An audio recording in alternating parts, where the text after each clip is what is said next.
Inferno, Ressurreição e Ascensão, parte 2. 33º estudo do Compêndio do Catecismo.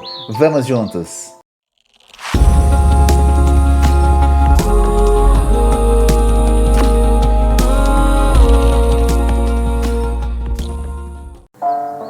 Em nome do Pai, do Filho e do Espírito Santo. Amém. Vinde, Espírito Santo, enchei os corações dos vossos fiéis e acendei neles o fogo do vosso amor. Enviai, Senhor, o vosso Espírito, e tudo será criado, e renovareis a face da terra. Oremos. Ó Deus, que instruístes os corações dos vossos fiéis com a luz do Espírito Santo, fazei que apreciemos certamente todas as coisas segundo o mesmo Espírito, e gozemos sempre da sua consolação. Por Cristo, Senhor nosso. Amém. Ó Maria concebida sem pecado, rogai por nós que recorremos a vós. São José, o justo, rogai por nós. Em nome do Pai, do Filho e do Espírito Santo. Amém. Muito bem, seja muito bem-vindo, meu caro irmão, minha cara irmã.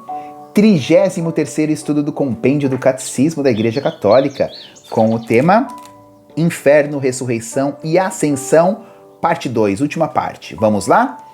Primeira pergunta, a de número 129 do Compêndio. Qual é o estado do corpo ressuscitado de Jesus? Resposta. A ressurreição de Cristo não foi um retorno à vida terrena. Atenção.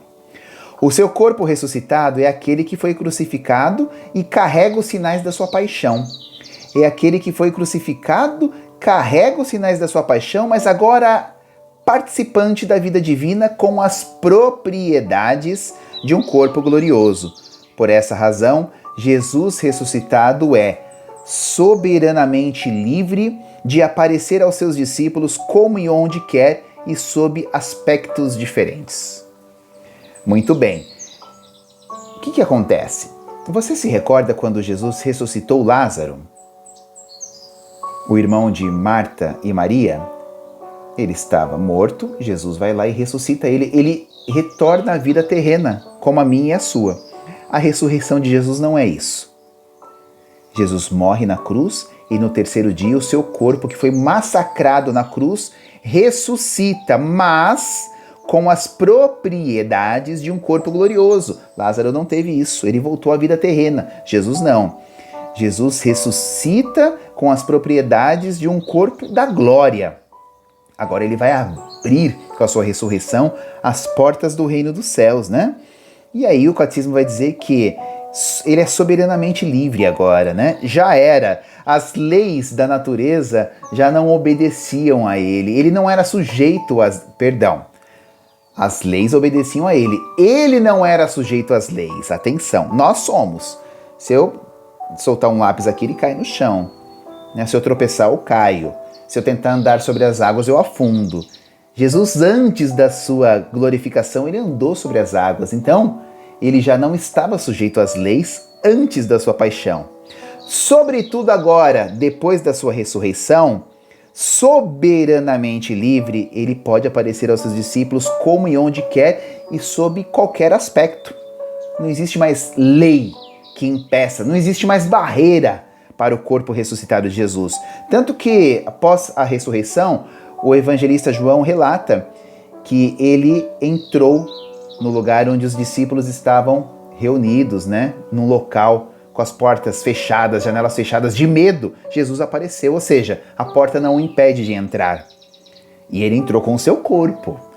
Não era um espírito que entrou ali. Jesus entra com o seu corpo, ora massacrado na paixão, agora ressuscitado, com as propriedades de um corpo glorioso, ele entra no local onde os apóstolos estavam ali, trancados de medo.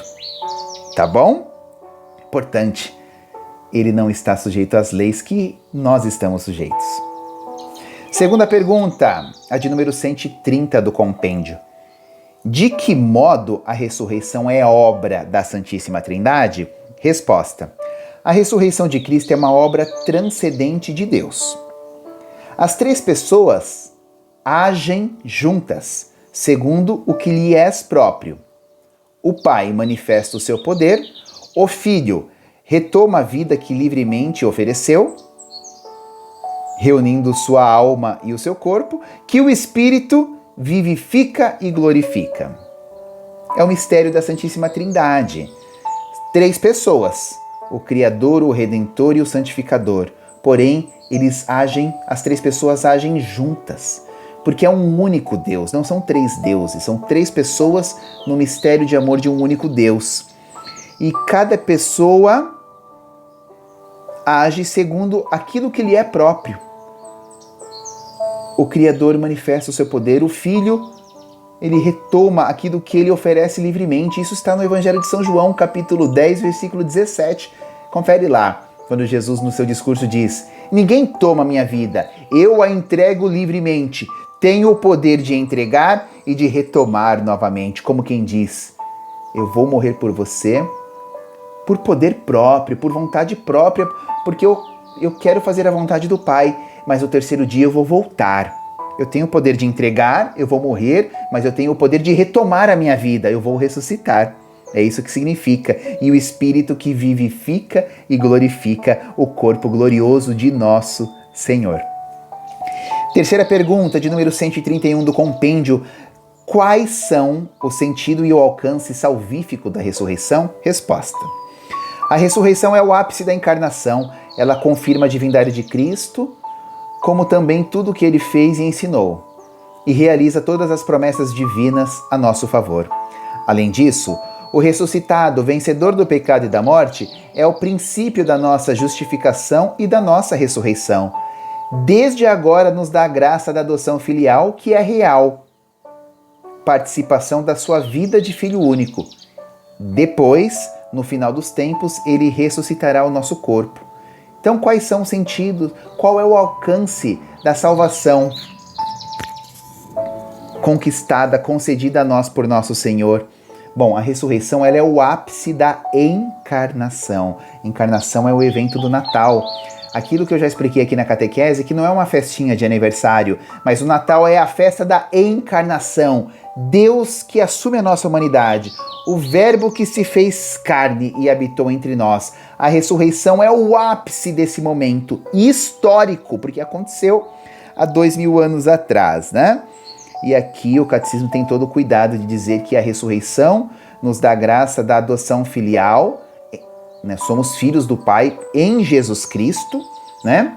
E depois, no final dos tempos, ele ressuscitará o nosso corpo, porque todos nós um dia iremos partir, mas no final dos tempos, ele também ressuscitará o corpo de seus fiéis, ok? Última pergunta, a de número 132. Vamos agora trabalhar a ascensão. O que representa a ascensão? Resposta. Depois de 40 dias, período em que se mostrou aos apóstolos sob os traços de uma humanidade comum que escondiam a sua glória de ressuscitado, Cristo sobe aos céus e se senta à direita do Pai. Ele é o Senhor que reina agora com a sua humanidade na glória eterna de Filho de Deus e intercede incessantemente a nosso favor junto ao Pai. Envia-nos o seu Espírito e nos dá a esperança de estar com Ele um dia, tendo-nos preparado um lugar. É a ascensão. Jesus é assento depois de 40 dias. Nossa Senhora é assunta, assunção. Para Jesus o termo é ascensão. Ele sobe. O corpo humano, agora glorificado, aquele corpo humano dilacerado na cruz, agora glorioso, porque ressuscita. Este corpo, a humanidade de Cristo, com um corpo glorioso, sobe aos céus. E a sua entrada com o seu corpo humano, mas glorificado pela ressurreição, abre as portas do reino do céu para todos aqueles que creem nele. A esperança que um dia que ele vai nos preparar um lugar, porque ele disse isso, né? Vou preparar-vos um lugar. Está lá no Evangelho de São João, tá bom?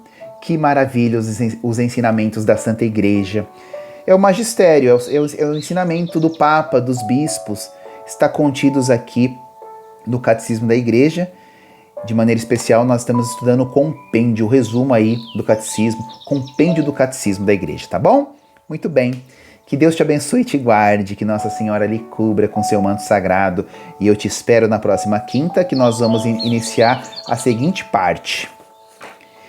donde virá julgar os vivos e os mortos. Vai ser muito interessante, tá bom?